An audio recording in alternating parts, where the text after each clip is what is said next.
Hello बच्चों, let us see the question. The dimensional formula of Planck's constant h and gravitational constant g respectively.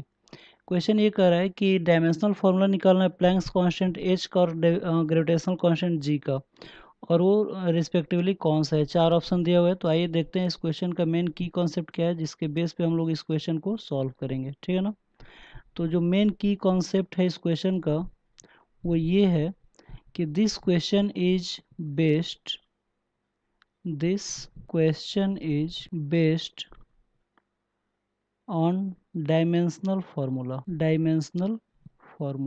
ये जो question है वो dimensional फार्मूले के ऊपर बेस्ड है। ठीक है ना। तो किसका डायमेंशनल फार्मूला निकालना है, हमें प्लैंक्स कांस्टेंट का डायमेंशनल फार्मूला निकालना है और ग्रेविटेशनल कांस्टेंट का। तो आइए देखते हैं कैसे निकालेंगे प्लैंक्स कांस्टेंट। तो एक फार्मूला होता है एनर्जी का, E = h न्यू, जहाँ पे E जो होता है वो एनर्जी होता है, H प्लैंक्स कांस्टेंट होता है और न्यू जो होता है वो फ्रीक्वेंसी होता है। ठीक है ना। तो इस फॉर्मूले से हम लोग देख सकते हैं कि H = हो जाएगा E/न्यू। ठीक है ना। जहाँ पे E एनर्जी है, तो एनर्जी का जो फॉर्मूला होता है mgh से भी आप लोग डायमेंशनल फार्मूला निकाल सकते हो।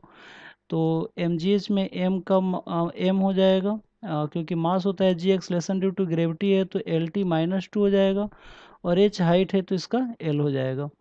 तो हम लोग देख सकते हैं कि जो एनर्जी का डायमेंशनल फार्मूला आ रहा है वो आ रहा है mL²T-2।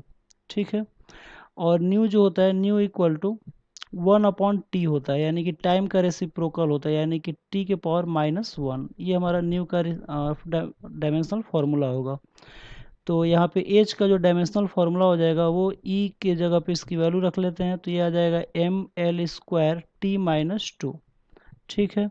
और न्यू का डायमेंशनल फार्मूला हो जाएगा t⁻⁻1।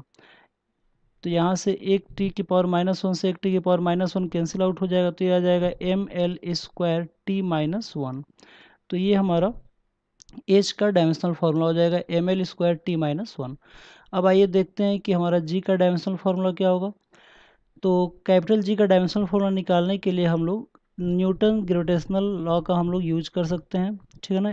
जो कि फार्मूला होता है F = G m1m2/r²। ठीक है ना। तो यहाँ से हम लोग कैपिटल जी की अगर बात करें तो ये हो जाएगा FR²/m1m2।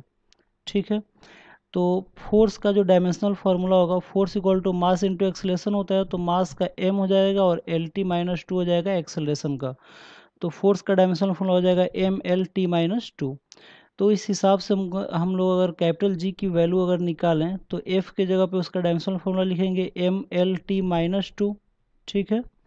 और R यानी कि दो मास के बीच की दूरी, यानी कि L² हो जाएगा, अपॉन m1 और m2 के लिए हम लोग क्या लिख सकते हैं, m का स्क्वायर। ठीक है ना। तो यहाँ से एक m से एक m कैंसिल आउट हो जाएगा, तो एक m ऊपर जाएगा तो m⁻⁻1 आ जाएगा, यानी कि जो कैपिटल जी की वैल्यू होगा वो हो जाएगा m⁻⁻1 L³ और T-2। ठीक है।